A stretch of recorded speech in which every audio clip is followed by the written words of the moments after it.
Tema kita apa? Syariat, thariqat, hakikat, ma'rifat. Serius nih ngasih judul begini? Gak takut sesat?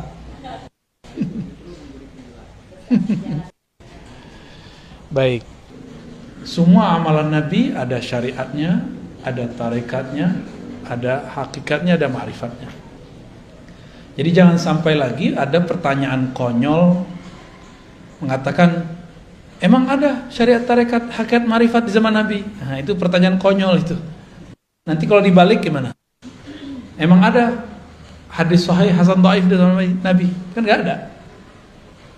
Jadi jangan bertanya yang konyol-konyol. Sok kritis tapi gak pakai data.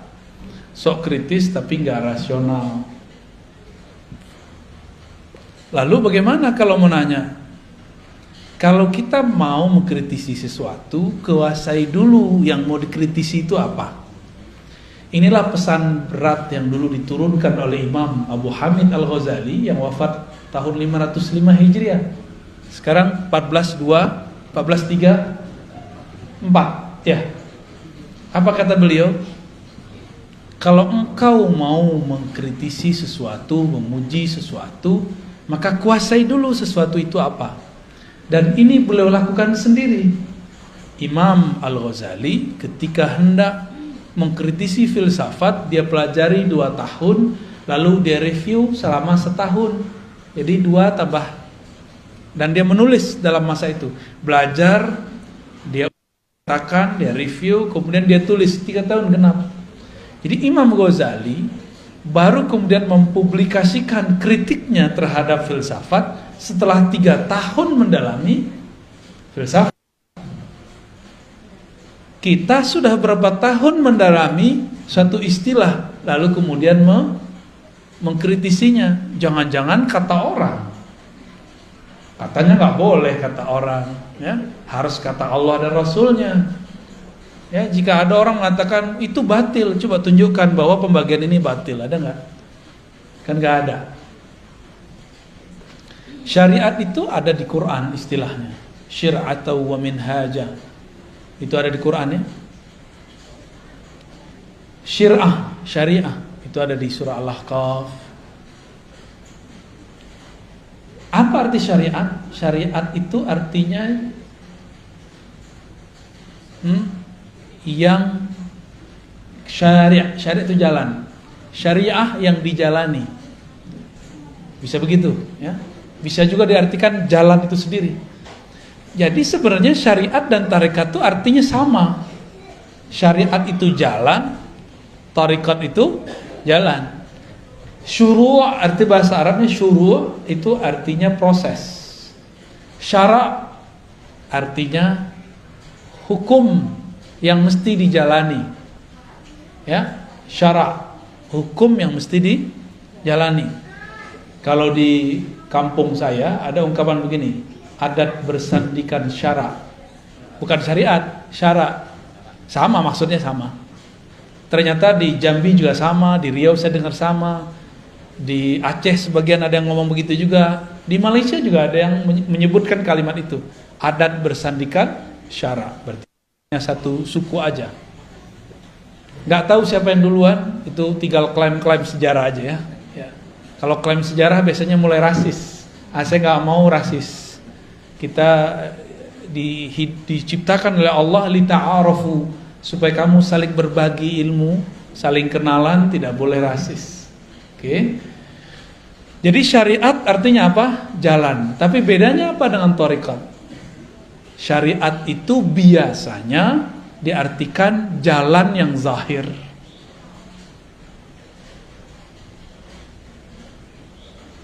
Kaedah-kaedahnya ada pada syariat.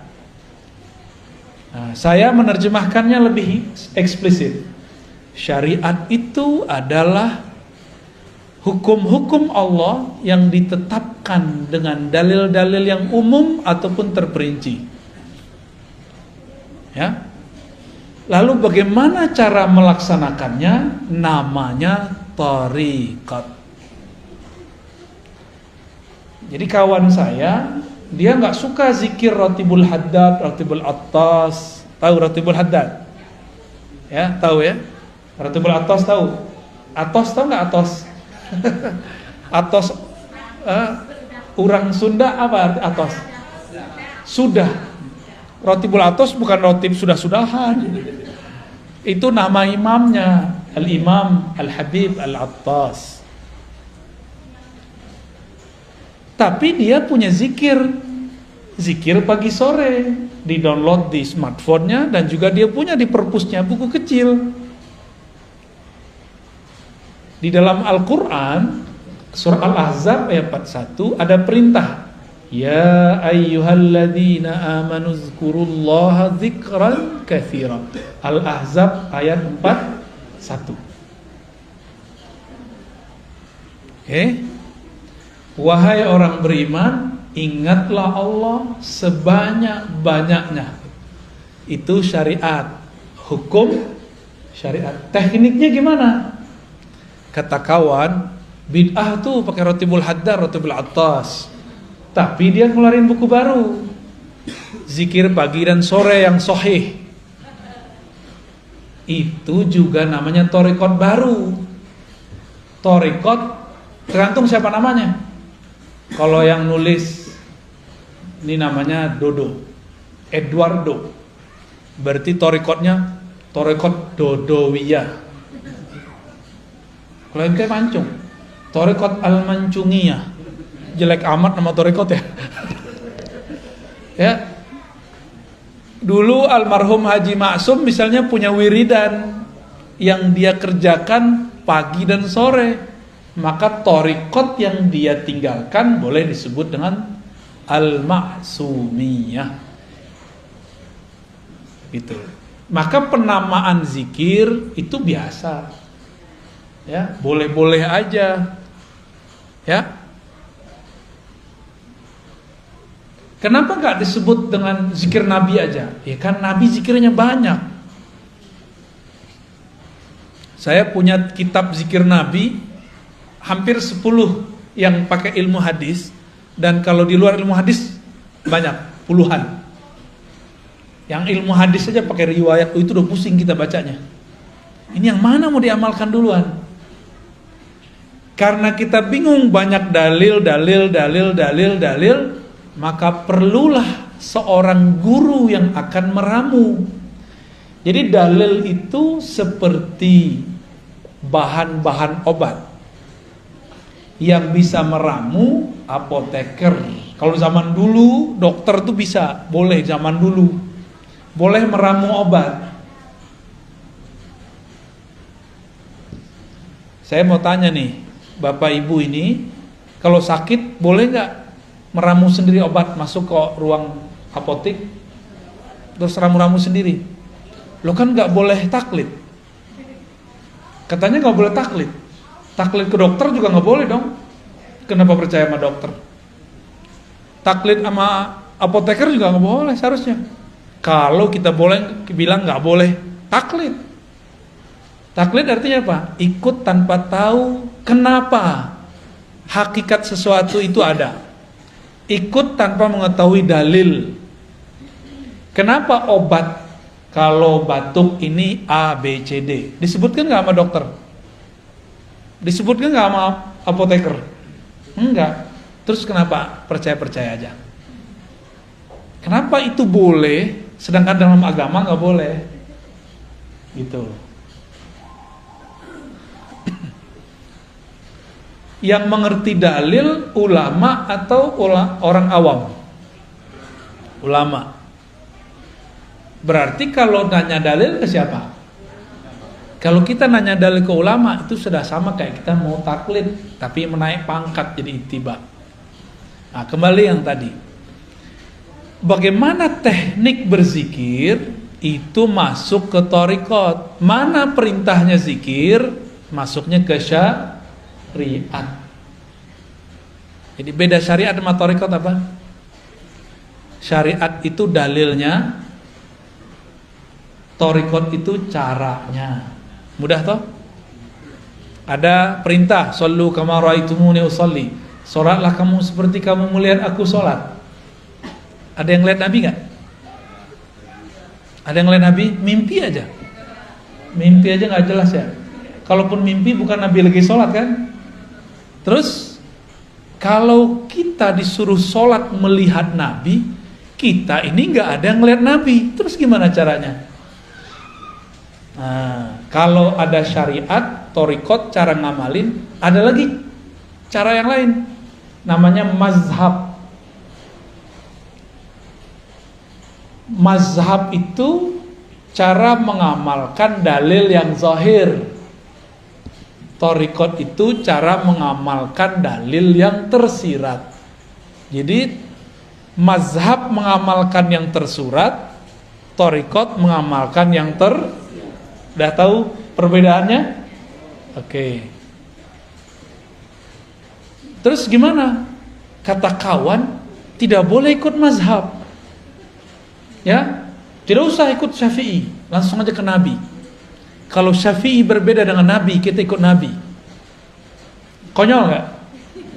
Imam Syafi'i bisa beda sama Nabi. Terus ente gimana nasibnya? Kalau Imam Syafi'i yang jarak beliau dengan Nabi cuma 2 orang, bisa berbeda dengan Nabi, terus nasib antum apa? Yang jarak dengan Nabi 14 abad, 1400-an tahun. Mikir-mikir kalau mau ngomong ya. Tapi ada yang lebih dahsyat lagi. Kalau sahabat berbeda dengan Nabi, kita ikut Nabi. Jadi dia adu-adu sahabat sama Nabi. Ini orang lebih berbahaya daripada Syiah, lebih berbahaya dari Khawarij, lebih berbahaya dari Mu'tazilah. Karena yang mengadu-adu sahabat dan Nabi itu kelompok Syiah, kelompok Mu'tazilah, kelompok Khawarij. Kelompok Syiah bilang para sahabat pengkhianat, merampok, mencuri, mengambil pemerintahan yang Nabi wariskan kepada anaknya, mantunya, lalu diambil oleh mereka. Maka mereka benci ke Abu Bakar, ke Umar, Utsman. Saya nggak tahu Syiah yang di Bandung begitu apa enggak. Kali ada Syiah Al-Bandungi, dia masih cinta sama Abu Bakar, kan kita nggak tahu. Siapa tahu kan beda, namanya doang yang sama. Kalau sama, wah berarti dia bisa saudaraan sama kita. Tapi kalau mereka menghujat sahabat, ya saya hello aja ya. Nggak bisa, kita nggak bisa bersahabat. Ente aja nggak bisa bersahabat sama sahabat Rasul, gimana bersahabat sama kita? Gitu, ya. Ada orang ngomong begitu, benar nggak? Kalau imam mazhab, Imam Syafi'i beda sama Nabi, kita ikut Nabi. Jadi dia pernah berpikir, bersuuzon ke imam.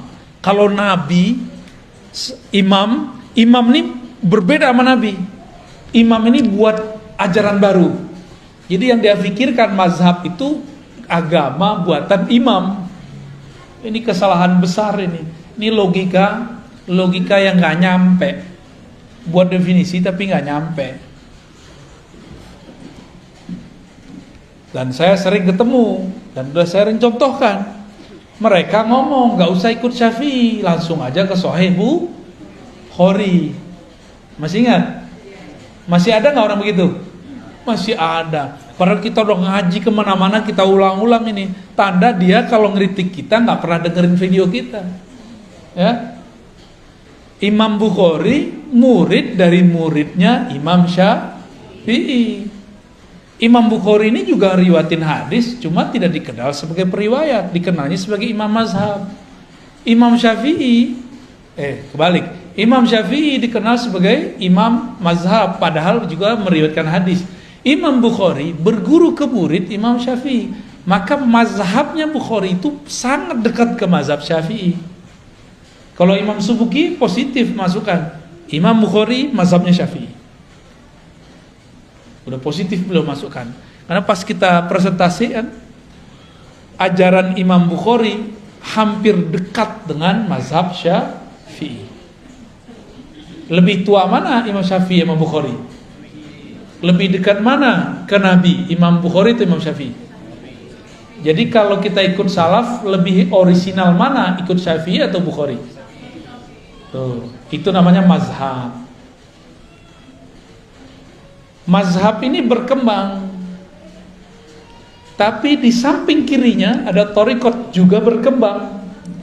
Dulu ada namanya Imam Hasan Al-Basri. Imam Hasan Al-Basri punya murid namanya Habib Al-Ujaimi. Ada muridnya Daud At-Tai. Daud At-Tai punya murid Ma'ruf Al-Kharqi, Sarri Sabti. Lalu Imam Junaid Al-Baghdadi. Maka dulu disebut thariqat Junaidiyah. Apa nama thariqatnya? Junaidiyah. Tapi thariqat ini lebur, banyak cabangnya. Cabangnya ada thariqat Naqsyabandi, ada Qadiriyah, ada Khalwatiyah, ada Suhrawardiyah, ada macam-macam nama thariqat pecahan daripada Imam Junaid. Dalam pecahan itu, kita ambil dua sampel, thariqat Naqsyabandiyah dan thariqat Qadiriyah. Nabi berbicara dalam syariatnya, afdalul dzikri la ilaha illallah. Dalam surat Muhammad, fa'lam annahu la ilaha illallah. Ada syurb, fi syurb, mau ya?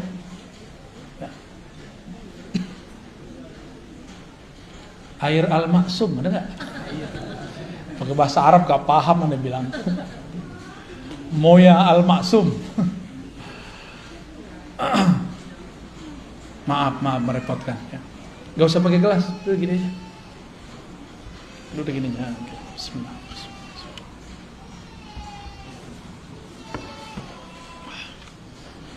Udah gak usah.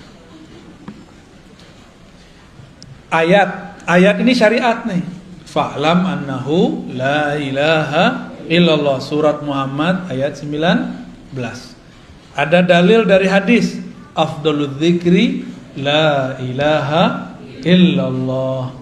Zikir yang paling nikmat, paling lezat, paling afdal, paling bermutu, paling jitu, itu adalah la ilaha illallah. Terus caranya gimana? Coba antum baca la ilaha illallah. Biasa aja kan? Coba baca la ilaha illallah. Ada yang tahu, ketahuan tuh kalau sudah berarti udah ngambil thariqat udah tuh. Tapi kalau la ilaha illallah, itu belum tuh. Saya tahu dari suara aja kita ngerti.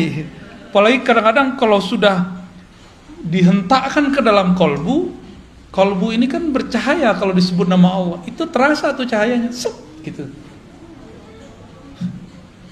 Dan memancar di wajah.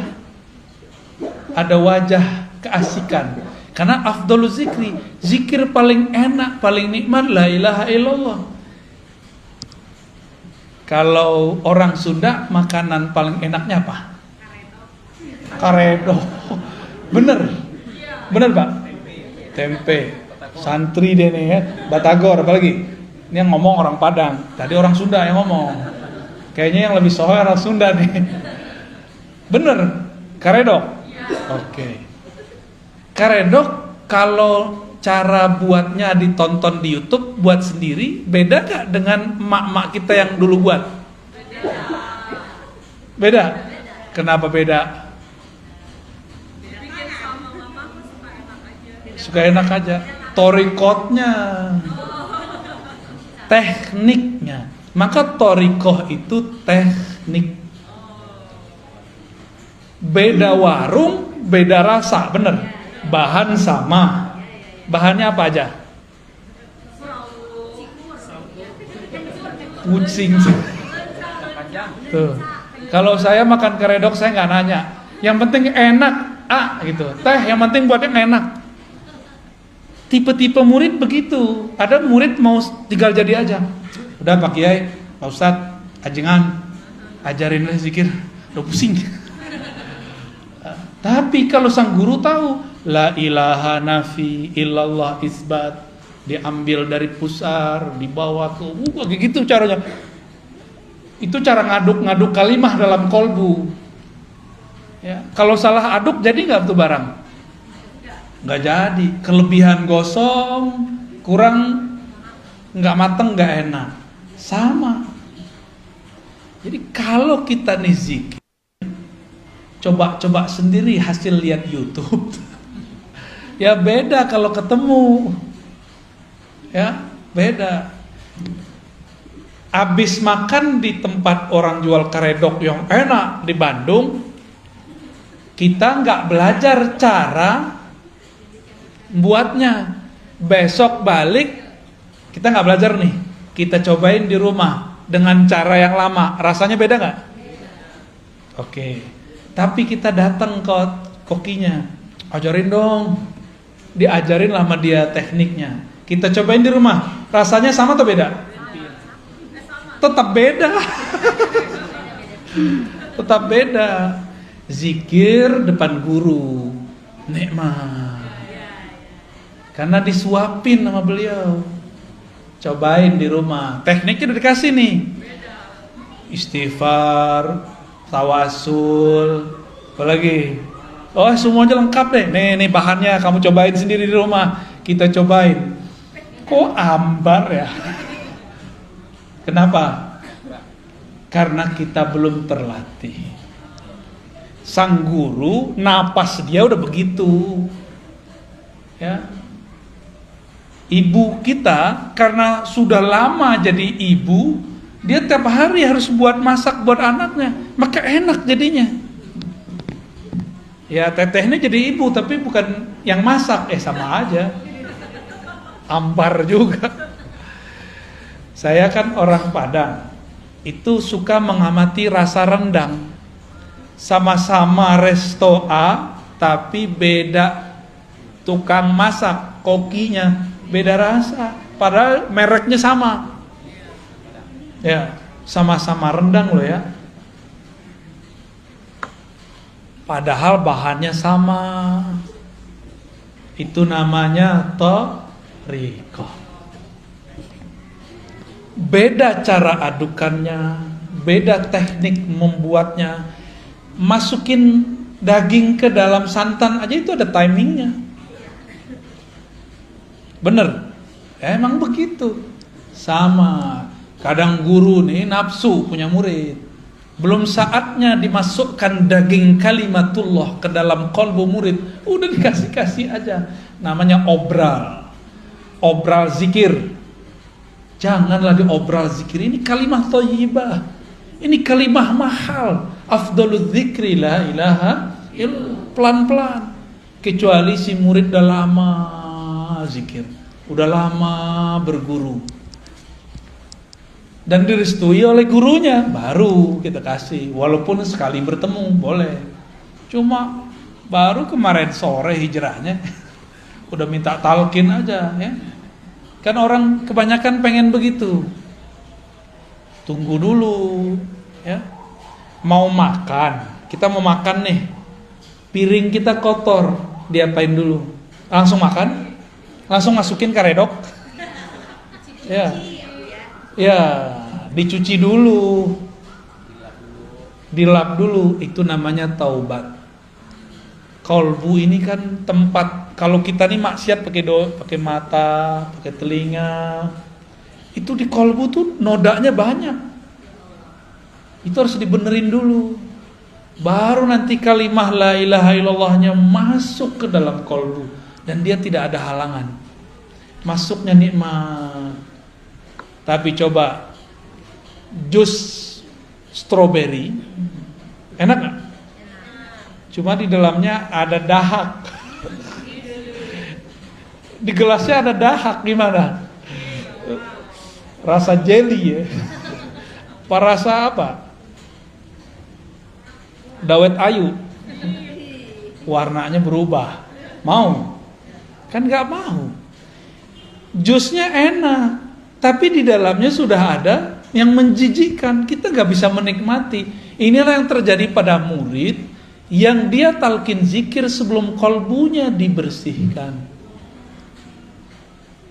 Pembersihan kolbu cukup istighfar dan taubat. Sederhana. Sederhana aja.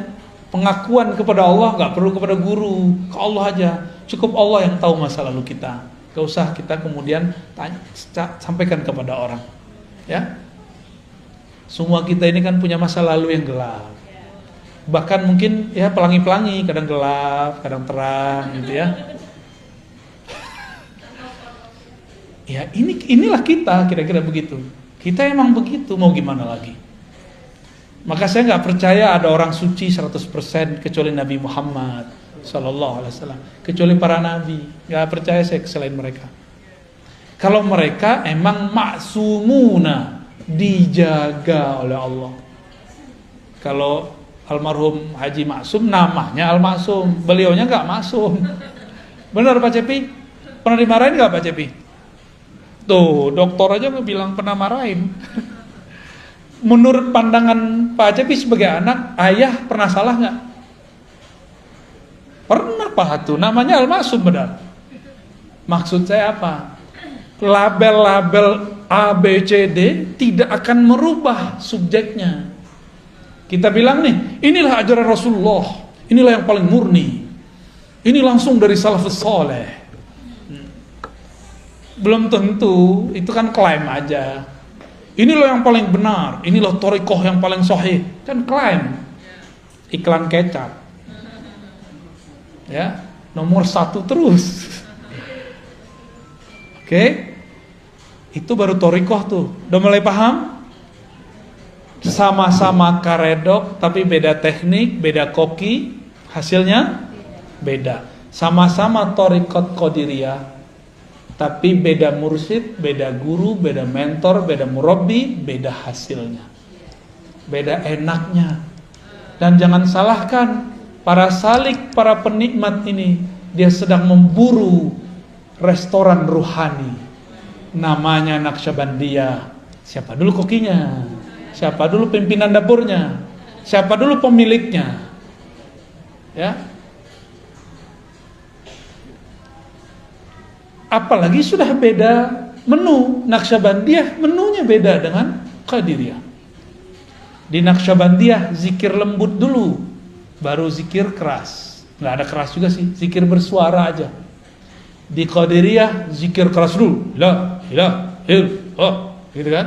Kalau di Naqsyabandiyah enggak, mata dipejam, lidah dikunci, sebutlah selembut-lembut mungkin nama Allah. Kayak kita bermanja-manja kepada sang kekasih bernama Allah. Beda nggak? Beda, badan lemes-lemesin. Kalau di thariqah Qadiriyah enggak, kalau perlu tangan di kepal. Dulu saya belajarnya begitu. Kepal tanganmu, ya. Tarik nafas, baca. Mulai dari zikirhu Allah, la ilaha illallah, Allahu, semuanya itu. Ada zikirhu aja, ada ahad-ahad aja. Betul-betul menghentak di dalam badan ini.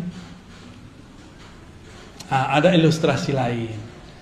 Kita ini ada yang suka musiknya nge-rap, nge-rock. Ada yang suka musiknya slow, bener.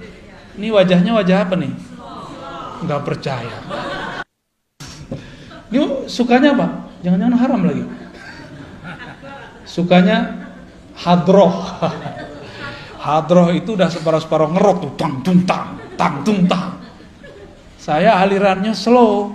Jadi kalau datang ke hadroh, saya request yang lembut dikit ya, gitu. Kadang kalau denger duh. Dulu masih muda banget, seneng. Dulu thariqah Qadiriyah, thariqah Samaniyah yang saya pelajari, kita seneng kalau zikir keras. Apalagi kalau dikasih duk-duk. Allah, la ilaha illallah. Waduh, nikmatnya bukan main. Kalau minggu itu nggak ada zikir keras, kayaknya dunia ini hambar. Dulu begitu. Belakangan umur udah nambah, ya senengnya yang adem-adem, yang lembut-lembut, tapi tidak anti zikir keras. Memahami zikir keras ini beda gitu. Cari senangnya yang lembut-lembut. Datanglah Syekh Ahmad Khatib As-Sambasi yang hijrah ke Makkah. Dia belajar 2 thariqah, Naqsyabandiyah, Qadiriyah. Dia gabunglah satu paket. Zikir keras dulu, habis itu lembut. Ya boleh-boleh juga sih. Makanya kalau datang ke pusat-pusat tarekat di Bandung, di Tasik, di Garut, mau jalurnya yang manapun, kalau di Tasik kan sudah masyhur tuh, Abah Anom Suryalaya, macam-macam. Di sini ternyata juga ada TKN tapi beda jalur. Metodenya sama. Keras dulu baru lembut. Kenapa? Karena memang sudah satu menu. Nah, cuma kenapa yang ini enak terkenal, yang itu tidak? Kenapa? Sama kayak rumah makan, yang ini terkenal, yang itu tidak. Padahal rasa, bukan rasa, menunya sama. Rasanya beda. Jadi lidah ini nyari rasa. Kalau makanannya fisik, maka lidahnya lidah fisik. Kalau kolbu fisik atau non fisik, maka yang dia sedang cari menu-menu makanan non fisik. Oleh karena itu ulama kita mengatakan zikrullah qutul qulub. Zikrullah itu adalah nutrisi makanan kolbu. Ya. Zikrullah makanan kolbu.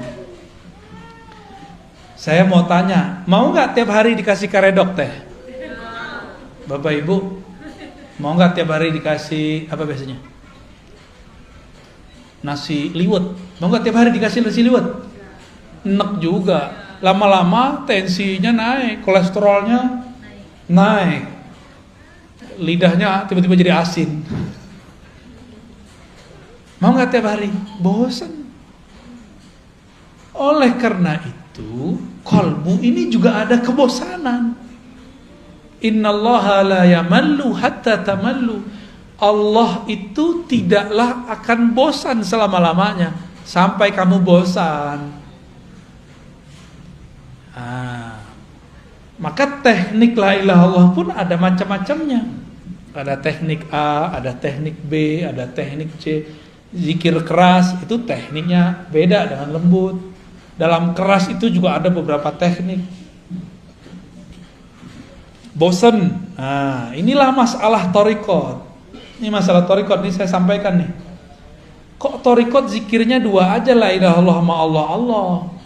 Padahal zikir banyak. Berarti ada yang belum sempurna dalam thariqat itu. Kurikulumnya kurang lengkap. Ya. Bakal bosen nanti kalau cuma zikir la ilaha illallah doang. Selama-lamanya zikir keras mulu, bosen. Maka harus ada zikir lain. Ada zikir subhanallah, ada alhamdulillah, ada Allahu akbar, ada la haula wala quwwata illa billah, ada hasbunallah wa ni'mal wakil. Ada suluknya masing-masing. Ada suluk subhanallah, ada suluk alhamdulillah, ada suluk Allahu akbar, la haula wala. Semuanya ada suluknya. Dan semua itu turunan dari amalan para nabi atau para malaikat di langit. Hasbunallah zikir siapa? Nabi siapa yang waktu itu dibakar siapa? La ilaha illallah biasa. La ilaha illa anta, siapa yang zikir begitu? Nabi yang dilempar ke perut ikan, Yunus. Maka la ilaha illa anta itu namanya suluk Yunusiyah, tarekat Nabi Yunus. Ada tekniknya. Kalau belum nyampe ke teknik itu, nggak akan ada rasa baca la ilaha illa anta. Gitu, ya. Ada tekniknya semua. Allah berfirman ke Nabi Musa, Musa, innani anallah la ilaha illa ana. Sesungguhnya akulah Allah, tiada ilah, tiada yang berhak disembah, tiada Tuhan kecuali aku. La ilaha illa ana. Oh, ternyata ahli zikir tertentu, dia kalau baca la ilaha Allah dalam batin dia yang bunyi la ilaha illa ana. Seakan-akan Allah berkalam. Lidahnya baca la ilaha illallah, la ilaha illallah. Tapi di batinnya seakan-akan Allah bicara seperti kepada Nabi Adam. Itu semua nggak bisa dibuat-buat. Itu semua ada kurikulumnya, ada tekniknya. Kalau seorang mursyid belum mendapatkan tekniknya, dia pun haram mengajarkannya. Dia harus belajar lagi ke mursyid yang lebih tinggi. Di atas mursyid ada mursyid, di atas dokter ada dokter spesialis. Ya, begitu terus. Ada tahapan-tahapannya. Ini kita baru ngomongin thariqah. Teman saya psikolog, itu kalau mau terapi orang nggak langsung terapi. Ada namanya conditioning. Bener? Dikondisin dulu nih orang. Baru berhasil. Sama kalau kita mau mengajarkan zikir atau mau belajar zikir, kondisikan dulu pikiran. Walaupun banyak masalah, minimal pas belajar masalahnya ditaruh dulu. Gitu ya. Jangan dibawa masalahnya dalam belajar, nanti gak fokus. Oke? Itu thariqah. Jadi thariqah terjemahannya apa? Jalan atau teknik mengamalkan dalil yang tersirat. Kalau fikih, mazhab, teknik cara mengamalkan dalil yang apa kata dalil tersurat? Jika kamu hendak sholat, maka takbirlah, angkatlah tanganmu. Kita takbir, Allahu Akbar. Rasanya ada nggak? Kalau tidak belajar thariqah, rasanya hambar. Gitu. Ya hambar aja. Apalagi orang yang belajar sholatnya lewat buku atau YouTube, lewat video, ya salam. Nabi bilang, sholatlah engkau seperti engkau melihatku. Kita nggak lihat Nabi, maka kita harus cari orang yang ketemu Nabi. Siapa yang ketemu Nabi? Ada nggak? Ya udah cari guru yang ketemu Nabi. Kita datanglah ke guru yang ngajarin sholat. Kita tanya, antum ketemu Nabi nggak Pak Kiai? Pasti dia bilang tidak, paling mimpi doang. Terus tahu dari mana sholat? Saya punya guru. Gurunya kita tanya lagi terus sampai ke sahabat Nabi. Jadi jarak kita sama Nabi udah 14 abad. Berarti caranya sudah mungkin ada tambahan, ada pengurangan. Supaya tidak ada tambahan dan pengurangan, wajib lewat mazhab. Supaya nanti kita nggak salah kira. Kita kira orang berbeda sama kita menambah atau mengurangkan. Jadi kenapa ada kelompok sekarang suka nyala-nyalain ibadah kita? Karena dia belajar fikih bukan lewat mazhab. Mereka anti mazhab. Maka di luar mereka bid'ahkan. Gitu. Ya, bahaya nggak tuh? Bahaya sekali. Jadi salah satu musibah di umat ini munculnya kelompok anti mazhab. Secara rohani, musibah bagi umat ini munculnya kelompok anti thariqah. Akhirnya zikir hambar semua. Dia baca zikir pagi sore tapi nggak ada efeknya dalam hidupnya. Dia sholat, ruku, sujud tapi tidak ada natijah rasa yang dia dapat setelah membaca. Kata orang-orang ini, sholat nih mohon maaf kalau jidatnya ada yang hitam ya. Jidat hitam itu boleh-boleh aja. Cuma bukan itu yang dimaksud. Simahum fi wujuhim min athari sujud.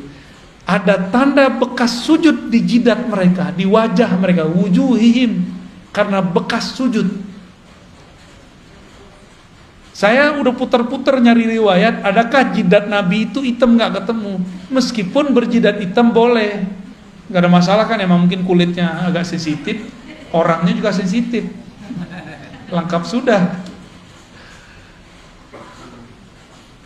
Terus apa yang dimaksud tanda sujud? Tanda sujud saya sering sebutkan. Orang sujud kepalanya di mana? Di bawah apa? Di bawah tempat paling kotor di alam semesta. Nih, tempat buang air kecil. Ya walaupun bajunya bagus, walaupun bedaknya Masya Allah, bajunya oke, tapi bagian situ bau nggak? Nggak enak kayak ngomongin begitu ya. Tapi emang itu bau, udah selesai. Sekarang ditaruh di bawahnya. Gimana? Maka yang disebut athar sujud, bekas sujud adalah hilangnya kesombongan seorang hamba. Itu baru disebut bekas sujud. Jadi siapakah yang sujud kepada Allah? Orang yang sudah melepaskan kesombongannya. ego-egonya, merasa sok pinter, sok alimnya, sok solehnya, sok merasa paling benernya, dia buang sudah. Karena yang merasa sok bener di sini, bener. Yang merasa pinter mana? Yang merasa bergelar ini, yang merasa manhajnya, mazhabnya paling bagus, thariqatnya paling keren ini. Kalau ini nggak mungkin. Ini maka ditaruh di bawah. Jadi asar sujud adalah kerendahan hati. Efek dari sujud adalah rendah hati. Gimana? Udah rendah hati belum? Lagi belajar. Karena kadang jujur, mending jujur begitu. Berarti sholat kita ini sudah benar belum? Kira-kira sholatnya diterima nggak? Kayaknya nggak diterima sih. Soalnya simahum fi wujuhimnya belum ada.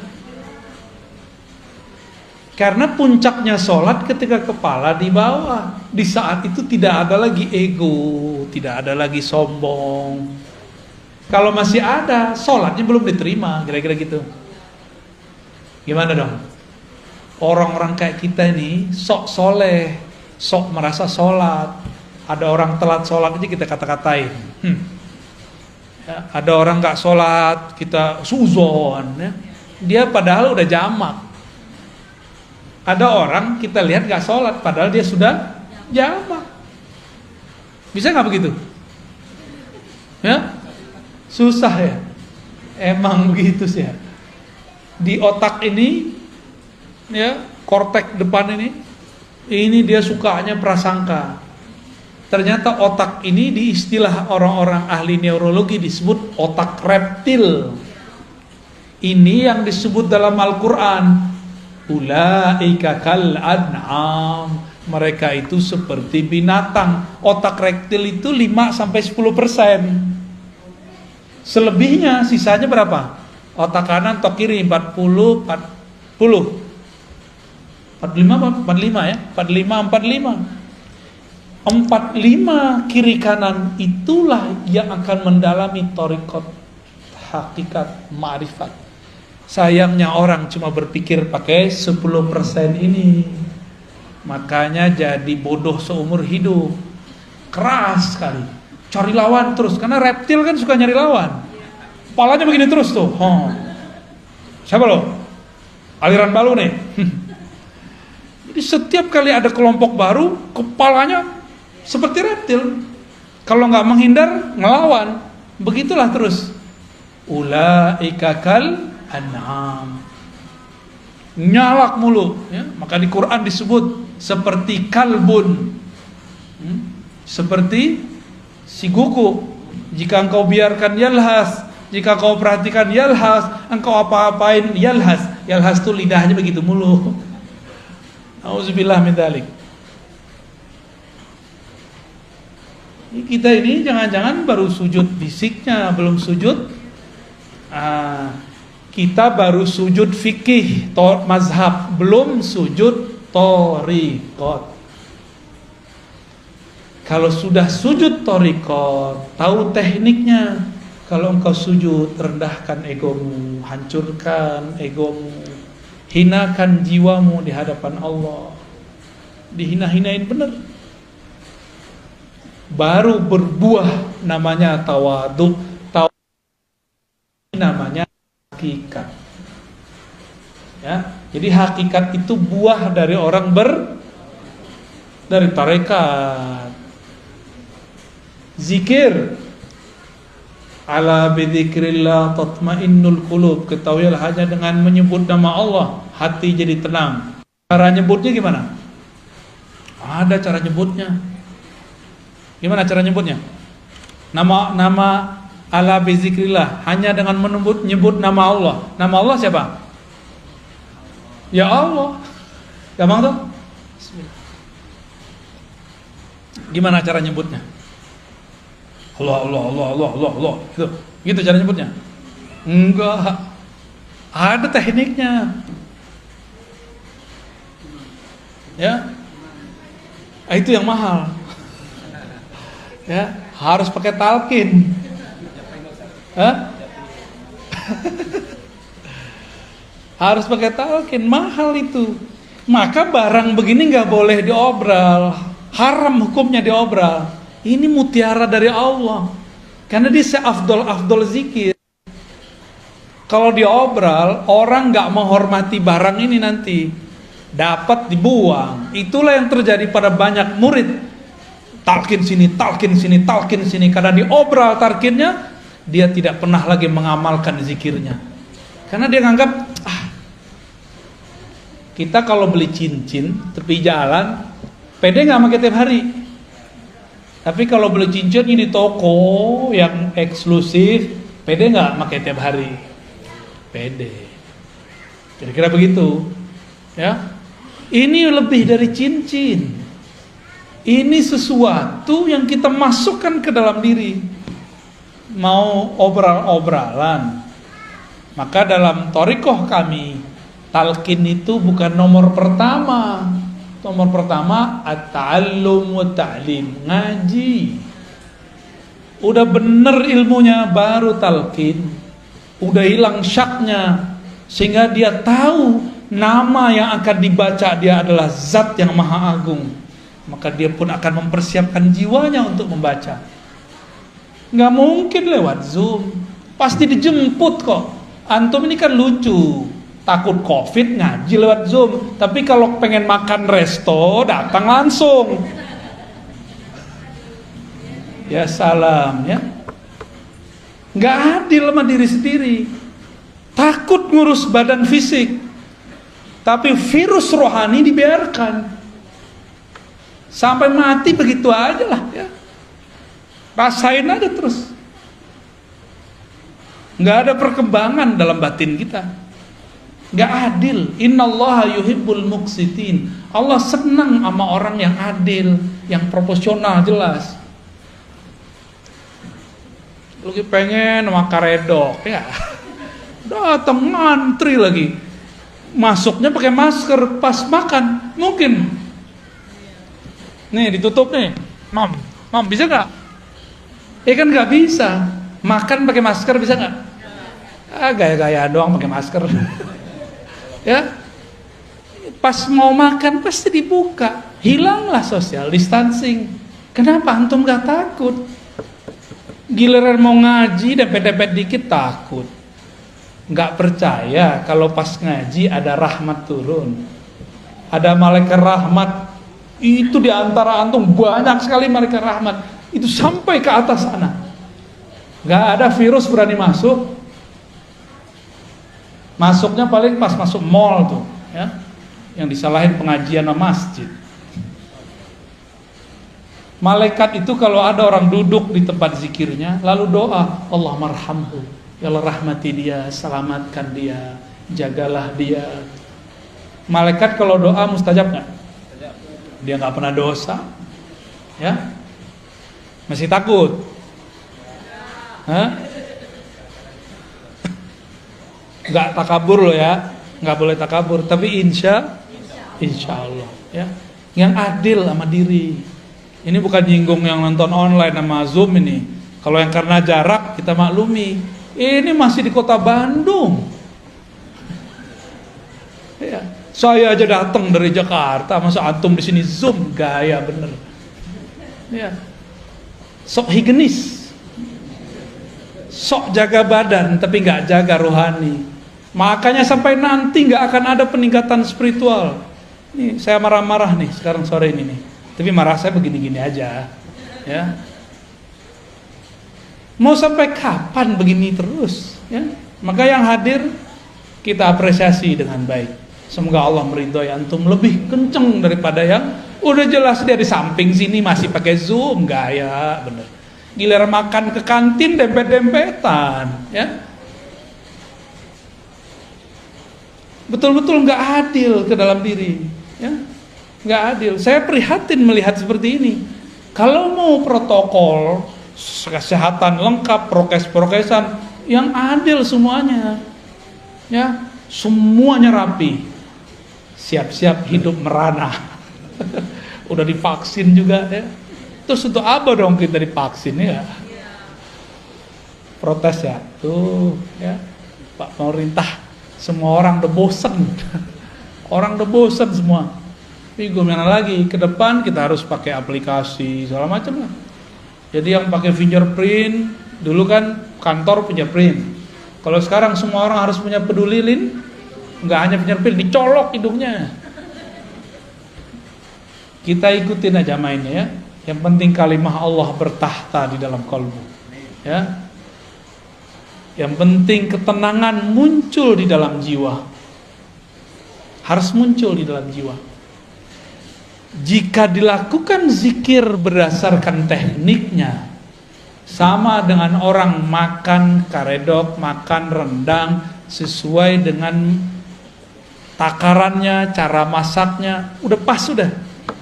Kalau juga masih belum terasa, jangan-jangan bukan menunya yang, tapi lidahnya sedang sariawan. Paham ilustrasi ini? Kalau kita nih belajar zikir, gurunya sudah oke, tekniknya sudah lengkap, tapi belum juga menikmati zikir. Jangan-jangan kolbu kita sedang bermasalah.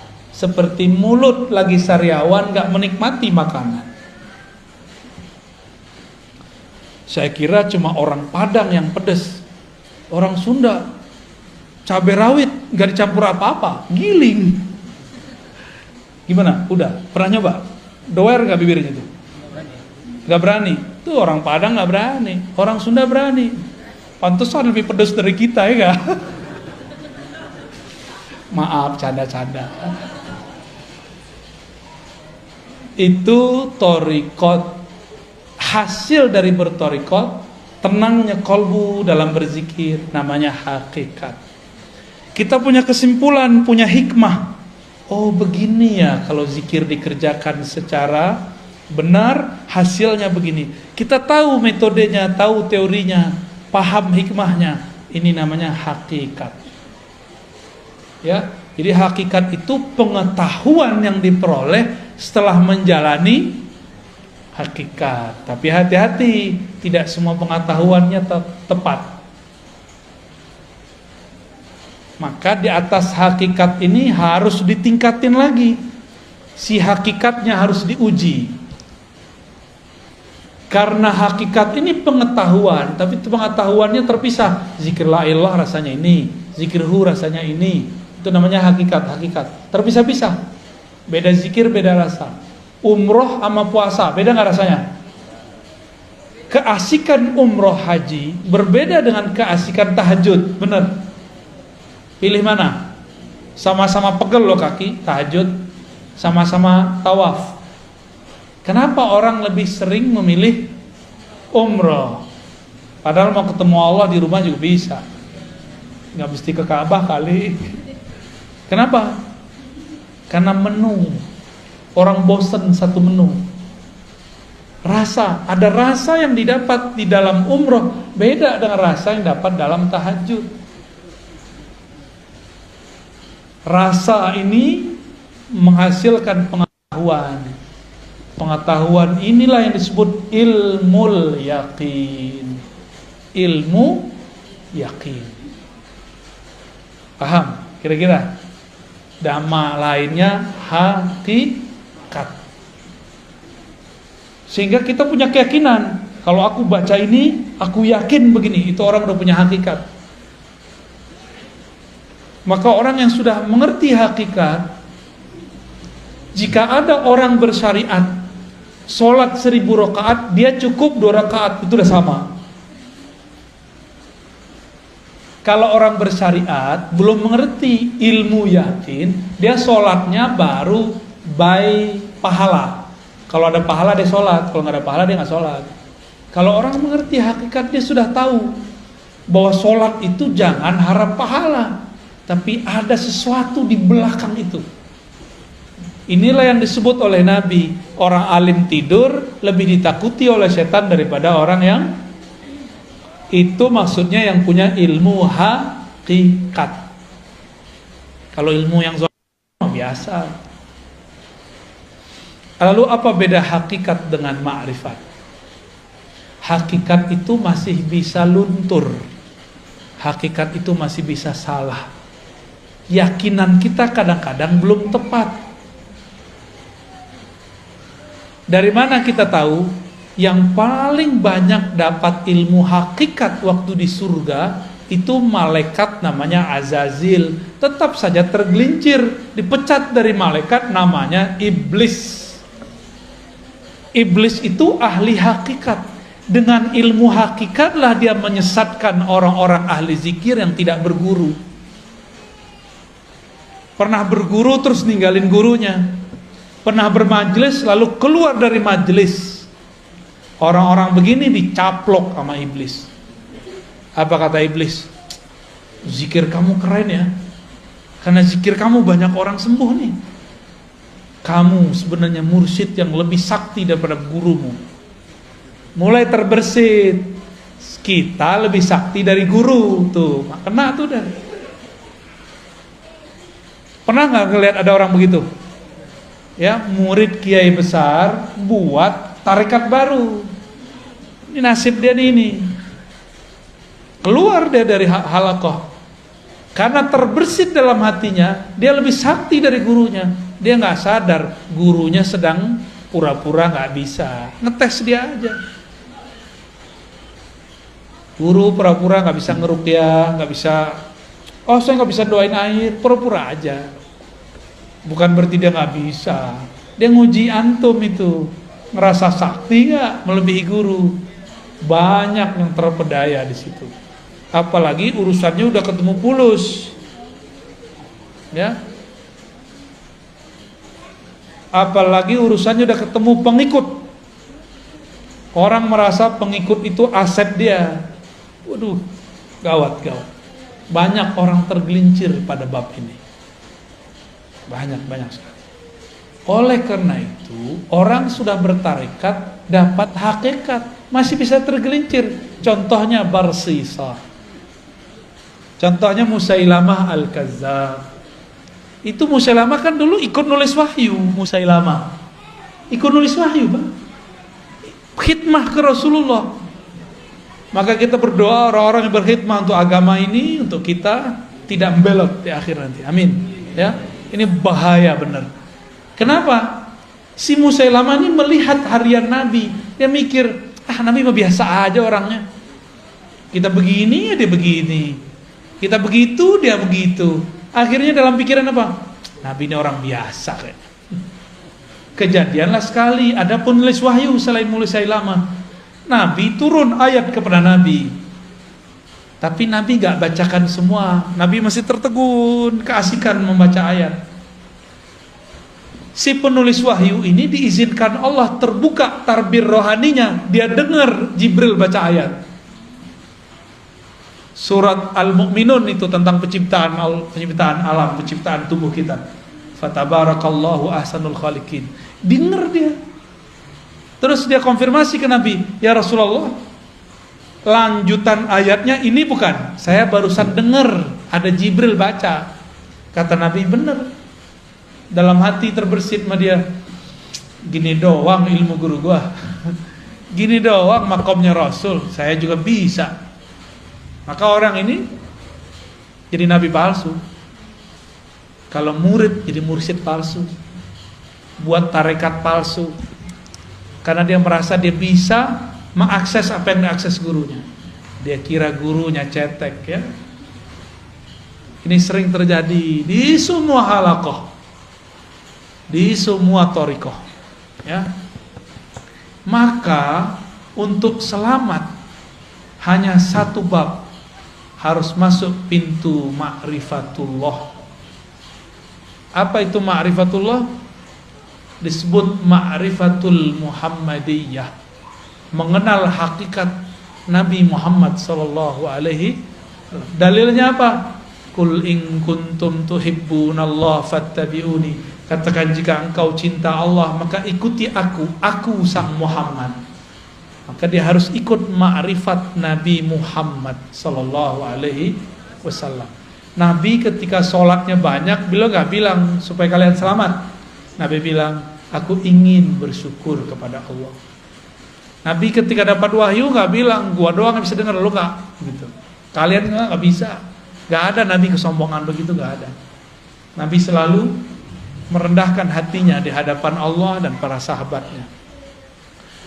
Yang dimaksud al-haqiqah al-Muhammadiyah itulah kemurnian akhlak Nabi Muhammad sallallahu alaihi wasallam yang berakhlak dalam hakikatnya, dalam bertorikotnya, dalam bersyariatnya, itulah yang dapat ma'rifat. Dan tidak sedikit kita dengar ada orang ketemu orang semakin tinggi teori ma'rifatnya semakin sombong. Apa itu? Ngeremehin orang, berarti dia sombong nggak?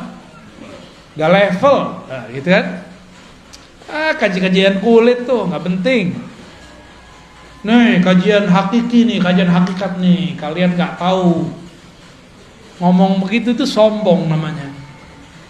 Sedangkan Rasulullah mengajarkan tidak boleh sombong. Udah jam 5, Ustaz. Kholas ya? Ya udah tanya jawab deh kalau ada. Fadhol. Terima kasih ya. Maka dari Bapak atau Ibu saya nggak bisa lihat. Dari Bapak dulu barangkali ada yang perlu sampaikan. Dari Zoom ada 2, tapi sebelum dari Zoom dari yang hadir dulu mungkin silakan. Ustaz, ada ibu-ibu yang nanya. Enggak, kami nanti soal. Assalamualaikum warahmatullahi wabarakatuh. Abia mau bertanya tentang masalah contoh.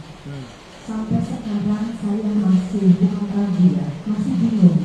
Karena dalam satu sisi ada yang mengatakan bahwa kita itu bertorikot harus sama orang yang masih hidup. Mursyidnya itu harus masih hidup. Sementara yang lainnya bilang oh tidak usah, yang sudah meninggal juga tidak masalah. Yang betulnya yang mana Abu ya? Oke. Assalamualaikum. Kalau kita ini belum mandiri, guru wafat, maka sebaiknya punya mursyid yang masih hidup, yang dapat ijazah dari mursyid itu atau dari mursyid yang lain.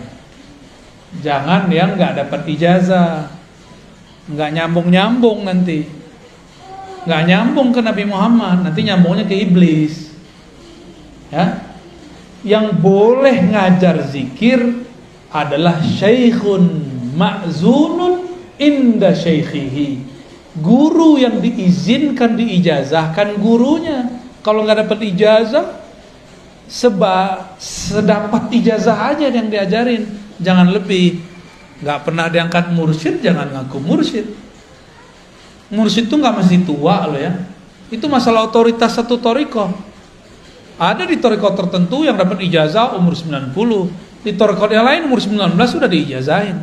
Saya ketemu kemarin waktu ke Sumatera, ada guru saya, dia sudah memimpin suluk dua thariqah, Naqsyabandiyah dan Samaniyah Qadiriyah. Itu dia mimpin dari umur 20, sekarang umurnya udah 70 sekian, berapa tahun tuh.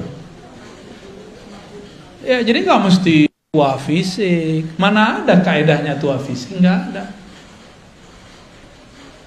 Kita kan bayangin Syekh Mursyid pakai tongkat, harus pakai sorban, ya salam. Mursyid itu mau pakai apa aja dia mursyid. Mau mereka baju kaos, dia mursyid. Orang nggak akan bisa luput karena ada mutiara di kolbunya. Sekali dia berbicara, keharuman rohaninya tercium oleh orang yang mencari rohani. Gak bisa dibohongin. Rumah makan, masak, udah ditutup, kecium baunya nggak? Ya, kecium baunya. Sama kira-kira, ya. Jadi saran saya teh, kalau belum disiplin untuk zikir yang diajarkan guru, maka bermursyidkanlah kepada yang hidup dan dapat izin dari gurunya. Gitu ya. Kalau enggak, nanti enggak nambah-nambah. Makomnya segitu-gitu aja. Karena zikir itu enggak ada batas. Zikir itu di atas makom ada makom, di atas makom ada makom. Zikir la ilaha illallah Ada ribuan tekniknya. Yang diajarin kan baru satu. Baru dari pusar ke ubun-ubun, itu mah satu, belum banyak itu. Banyak tekniknya. Ya. Saya ngamalin sudah hampir 100-an lebih teknik itu. Baik yang langsung diajarkan beliau-beliau ataupun yang ya, secara rohani. Adalah berapa ratus teknik la ilaha illallah doang. Mau ditarik kemana aja nikmat zikir la ilaha illallah itu. Nikmat sekali. Ya. Jadi jangan mengkultuskan seorang guru. Di atas guru ada guru, di atas wali ada wali, di atas nabi ada nabi, di atas rasul ada rasul. Puncaknya Rasulullah Sallallahu Alaihi Wasallam. Thariqat itu yang hebat bukan namanya, tapi mursyidnya. Ya, oh thariqat A lebih bagus, enggak. Yang bagus tuh mursyidnya. Karena banyak juga yang thariqatnya sama, nggak berkualitas orangnya. Ya, sama kayak tadi, sama-sama karedok. Ya, tapi beda orang, beda yang masak, beda hasilnya. Jadi bukan karedoknya yang salah kalau dia nggak enak, tapi yang salah sih gurunya. Yang masak udah bagus, itunya udah enak, lidah lagi masalah, pikiran lagi banyak, bisa enak gak? Enggak ya? Mau makan karedok ingat AA, AA yang lama. Baik, terjawab ya? Terjawab? Oke. Alhamdulillah. Ada 4, tapi saya kira yang tentang thariqat juga ada 2 pertanyaan, tapi saya kira sudah terjawab dengan kalimat terakhir. Dan tentang thariqat yang benar saya kira yang tadi Buya sampaikan. Kemudian tentang sekarang di akhir Desember, 22 Desember kemarin tentang Hari Ibu, karena itu keputusan di mereka sehingga itu dianggap sebagai tasawuf jika kita mengikutinya. Bagaimana itu tentang Hari Ibu? Hari Ibu itu apa definisinya?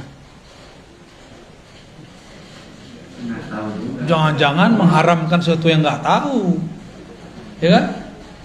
Saya mau tanya dulu orang yang mengharamkan mengucapkan selamat Hari Ibu. Saya pengen tahu nih, ini serius nanya loh, apa yang dimaksud Hari Ibu? Sehingga kita mengharamkan yang jelas, jangan yang nggak jelas. Kalaupun kita menghalalkannya, kita menghalalkan yang jelas, bukan menghalalkan yang abu-abu. Coba definisinya apa? Yang pakar nasionalis nih. Hah?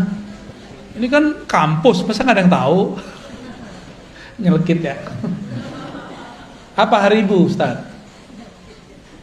Nggak tahu? Ya udah, berarti nggak usah jawab boleh dan nggak boleh, berarti kita nggak ngerti, ya kan? Oh ini menyerupai Nasrani, menyerupai Nasrani. Emang Hari Ibu orang Nasrani yang buat? Ada nggak di ajaran Nasrani Hari Ibu? Gak ada juga. Terus di mana? Hindu? Gak ada juga. Itu urusan apa? Ini mungkin. Jadi dengan adanya peringatan Hari Ibu di tanggal 22 itu, maka seolah-olah umat digiring untuk menghormati ibunya hanya pada tanggal itu. Emang begitu? Ya. Sedangkan oke, good. Berarti ada orang yang mendefinisikan Hari Ibu, dia buat definisi sendiri. Definisinya barusan tuh dari antum tuh. Apa kata si orang ini? Kata antum tadi apa? Tanggal 22 seolah-olah menghormati ibu hanya pada tanggal itu sehingga umat tergiring untuk ke situ di hari Oke. Sekarang kita tanya sama yang menetapkan Hari Ibu tanggal 22, apakah begitu maksud dia? Enggak, coba buka sendiri kan udah ada googling. Terus selama ini Google nggak dipakai, cuma nontonnya nggak jelas. Cobalah, aneh pura-pura nggak tahu kok tadi ya. Emang begitu definisi Hari Ibu. Giliran belajar agama pakai Google, yang begini aja yang cetek aja nggak pakai Google. Gaptek namanya, itu benar fatwa al-Gaptekiyah. Fatwa mazhab Gaptek. Tanya dong sama orangnya. Apa maksud mereka hari ibu? Apakah cuma hari ibu menghormati ibu? Memang begitu yang membuat kebijakan buat? Enggak kok, kita aja suzon. Jadi kita buat definisi sendiri, terus kita haram-haramin. Sama kayak orang mau posting video, buat sendiri videonya, rekam sendiri, posting sendiri, like sendiri, puji-puji sendiri, wow keren. Lah ya salam, ya salam. Ini zaman benar-benar bahlul bener ini. Buat definisi sendiri, terus haram-haramkan sendiri, terus marah-marah sendiri, terus ajak umat untuk marah-marah. Gak begitu kalau kita mau berfatwa. Fatwa itu ada ilmunya. Gak boleh fatwa pakai nafsu. Fatwa itu pakai ilmu. Sebelum berfatwa wajib memetakan masalah yang difatwakan. Selesai memetakannya, baru kita bilang ini yang masalah di sini, yang itu tidak masalah, atau ini masalah semua. Harus sama dulu persepsinya.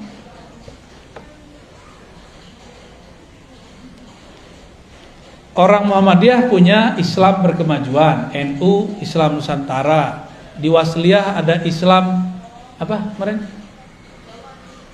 Waktu kita ke Wasliyah, saya lupa ada istilahnya. Di Medan kemarin, orang Persis gimana? Islam apa? Islam murni. Pasti adalah jargon-jargon gitu. Bener? Ada orang buat definisi Islam Nusantara itu Islam sholat pakai bahasa Jawa. Ntar kalau yang benci Muhammadiyah, Islam berkemajuan, nanti sholatnya pakai bahasa Inggris, maju.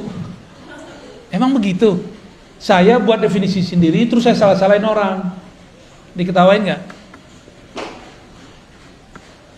Jadi kalau kita mau menentang, menerima, mengamalkan sesuatu, tanya definisinya kepada yang punya barangnya. Namanya tabayyun. Idja'akum fasikum binaba'in fatabayyanu. Itu Ustaz ya. Jadi gimana? Boleh nggak hari ibu? Ya? Harus. Ya. Berarti hari ibu bukan menggiring umat hanya menghormati ibu, hari ibu saja, benar? Ya. Kalau begitu definisinya ada masalah nggak? Tapi kalau definisinya hari ibu adalah hanya hari itu aja menghormati ibu, itu baru nggak benar. Tapi ternyata definisi itu nggak ada kan? Nggak ada. Ya sudah udah beres kok. Kita aja yang cari-cari masalah, rame-rame sendiri, tengkar-tengkar sendiri, ngundang masalah. Ya, emang ada bahasa Arabnya bahsul masail, cari-cari masalah. Jangan-jangan pertanyaannya masalah ya? Bener, ya lanjut. Yang satunya lagi juga saya kira harus dibahas dalam bahsul masail. Tapi yang saya akan bacakan tentang thariqah aja. Apakah saya boleh ikut thariqah Buya? Banyak tadi yang harus diikutnya 100 pun bisa. Masya Allah. Jadi gimana dong? Itu pertanyaan antum kali. Thariqah saya ngaji. Jadi ngaji aja dulu. Ngaji dulu, 1, 2 ngaji. Antum hafal nggak? Yang kedua apa? Ngaji. Hah? Tuh, baru lupa. Ini khidmahannya aja lupa. Apalagi antum. Khidmah. Yang ketiga baru talqin. Jadi saya nggak mentalkin kecuali saya lihat orangnya sudah berkhidmah baik ke perjuangan thariqah atau ke umat. Kita lihat dia. Atau dia sudah berkhidmat jauh untuk dirinya. Ada orang datang dari mana-mana. Dia udah lama ngaji, udah mentok. Kita lihat hikmatnya bagus, kita talqin. Tapi itu nomor 3, bahkan nomor 4 gitu. Terus apa lagi? Sholawat. Maka orang ikut thariqah kami nggak punya sholawat, keluar aja ya. Kita sholawat minimal 313. Atau kalau nggak bisa 100 pagi 100 sore. Tuh Nggak bisa juga ya 10 pagi 10 sore, nggak bisa juga. Nggak bisa juga. Udah diskon tuh. Ya, torikot ad-diskonia. Suwe. Terus apa lagi? Mujalasalatul sholihin, duduk bersama orang soleh, bergaul dengan orang soleh. Kita ini kan gak soleh, kita ini masih rusak. Supaya kita ini terbentuk dengan kebaikan, maka carilah komunitas orang baik. Jangan-jangan kitalah yang merusak komunitas yang lama. Ya, jangan bilang tuh komunitas itu jahat tuh, aku kalau di sana pasti rusak. Kita yang merusak mereka. Nih teman saya nih ada mantan nih. Kalau dia nggak ada, kata temannya nggak ada lo nggak ada rame. Ada dia nggak mabuk orang. Nggak ada dia nih, orang nggak mabuk.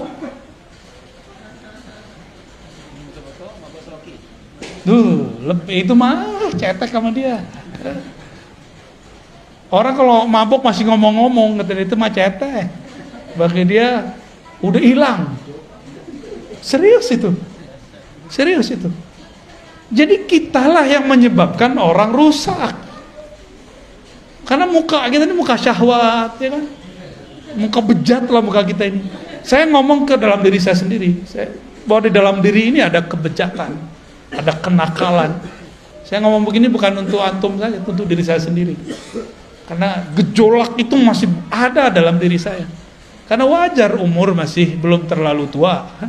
Masih muda toh. Iya, masih seger lah.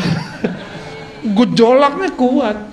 Lebih berat saya kali daripada antum. Saya ketemu banyak orang, macam-macam warna kulit, macam-macam, pusing kita. Tapi kalau karena di dalam ini jorok mikirnya. Kalau dalamnya bening jadinya. Kalau dalamnya oke, keluarnya oke. Ya.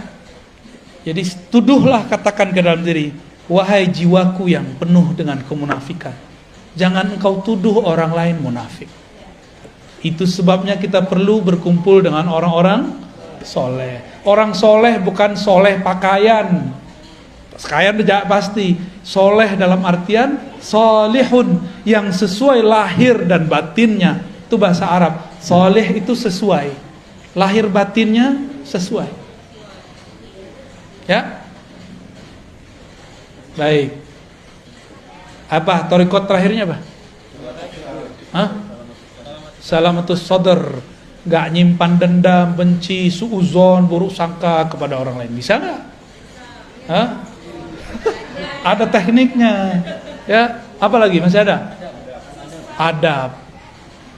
Susah kalau sendiri, kalau berguru gampang. Ya. Ajari aku. Ya, itu kurikulumnya itu ada 7, ya, ada 7. Dari situlah kita kemudian bergerak. Ya, sekarang marhalahnya baru 1, 2, 3, 4 ini muter-muter. Ya, ta'lim, ta'alum, khidmat, talqin, udah. Ini masih yang concern. Jadi kenapa orang torikot masih busuk-busuk hati? Karena dia nggak nyampe ke salamatus sadr, cuma zikir-zikir doang. Zikir kalau belum istighfar, tambah banyak zikirnya, tambah besar dendam dan sombongnya. Jadi harus ada zikir pembersih, ada zikir menaikkan makom. Kalau belum dibersihkan dengan istighfar dan tobat, udah zikir la ilallah, ya kan naikin makom. Dia naik, nodanya juga naik. Tubuh pohon ini berkembang, benalunya nggak dipotong, tambah gede pohon, tambah gede juga si benalunya. Maka carilah guru yang bisa membersihkan parasit kita. Parasit itu ya menjalar dalam jiwa. Semua itu sama. Ya. Mungkin nggak mursyid punya penyakit hati, mungkin, tapi dia tahu cara ngobatinnya.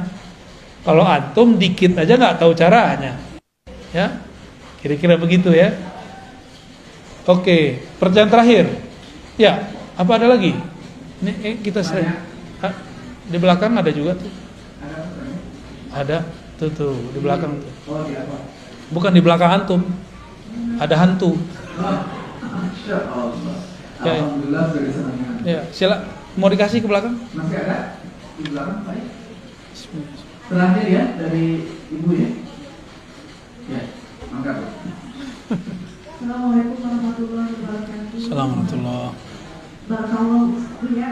Hmm. Saya termasuk yang selalu menyimak ceramah Ustaz YouTube. Dari hari tanpa Ustaz. Torikot YouTube ya. Tapi sekarang jangan ya, sudah langsung. Alhamdulillah. Ini saya mau bertanya Ustaz,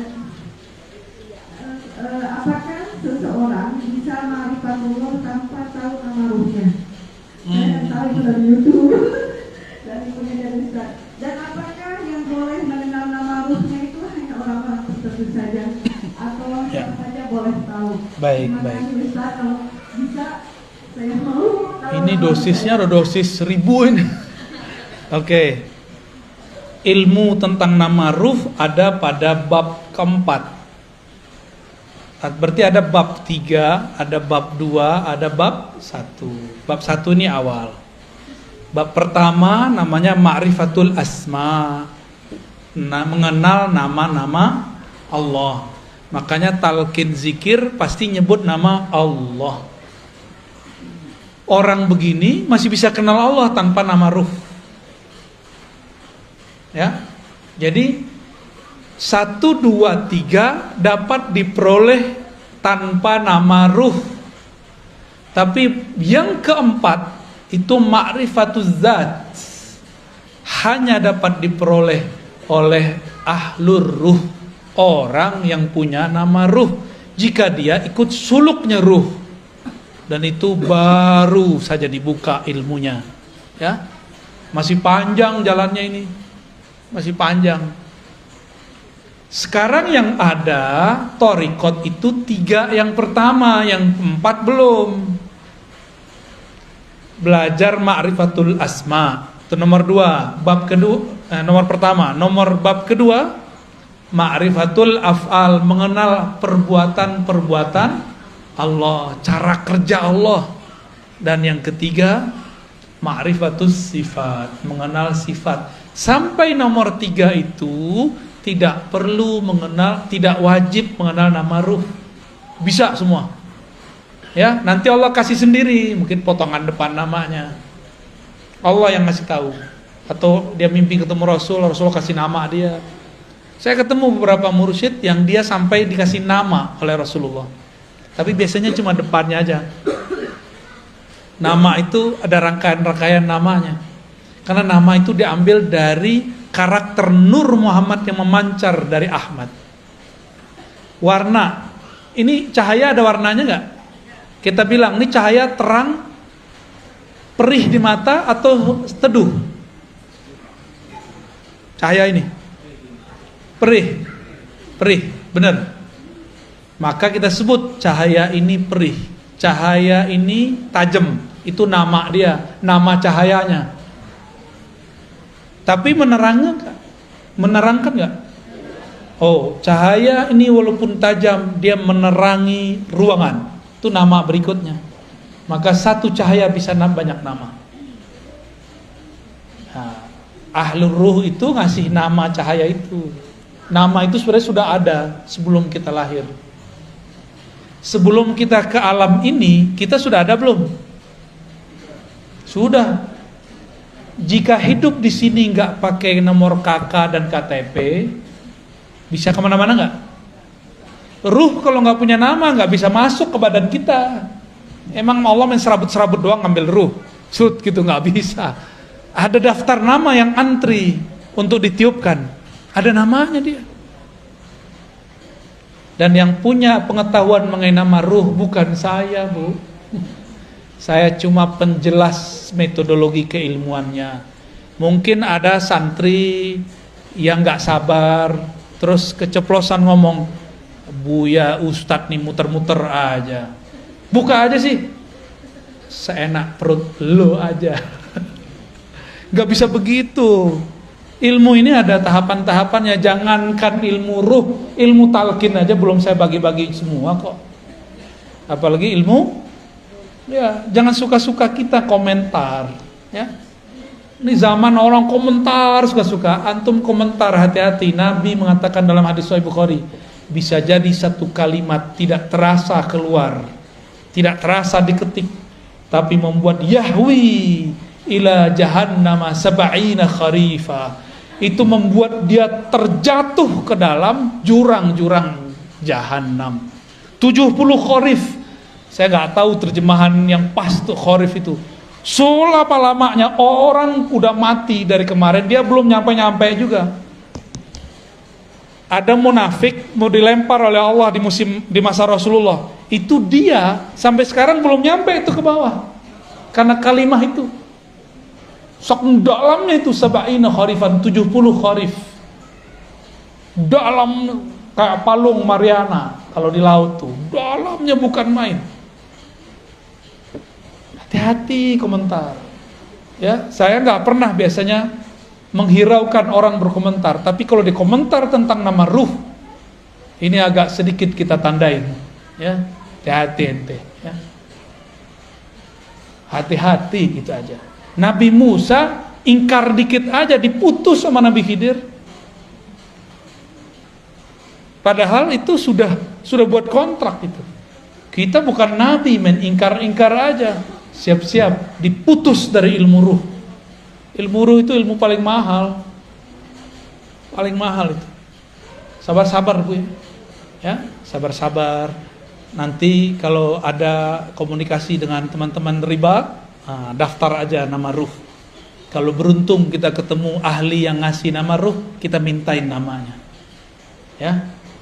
Ada nama ruh, tenang aja, ya. Tapi itu kelas 4 itu. Sekarang belajar zikir torikot yang ada aja dulu, ya. Amalin aja yang ada. Aduh, pertanyaannya udah berat nih, Tat. Padahal kita ngaji baru berapa bulan nih. Sekali sebulan lagi, ya. Pertanyaannya soal. Iya. Udah cukup. Saya kira gimana, Pak? Cukup ya. Oke. Baik. Boleh. Baik, kami masih ada acara lagi. Mohon maaf tidak bisa sampai maghrib di sini. Dan seperti biasa salamannya dengan hati aja ya, bil qulub. Gak usah juga dokumentasi lah, gak usah lah. Cukup di hati aja ya. Semoga tidak mengurangi kehikmatan kita bergaul bersama, bermujalasah, duduk bersama. Bapak Ibu yang bukan Allah, terutama sahibul bait, ya, Dr. Cepi dan tim, semoga antum yang buat kegiatan ini diberkahi oleh Allah. Semoga dijaga selalu oleh Allah, ya. Dan beliau yang mendirikan ini, Allah berikan kenyamanan, kebahagiaan, cahaya di alam sana. Amin ya rabbal alamin. Bagi kita yang hadir, jangan berhenti. Ruh itu tidak pernah puas mempelajari nama Allah, sifat Allah, hafal Allah, dan rahasia-rahasia Allah. Selamat penasaran. Assalamualaikum warahmatullahi wabarakatuh.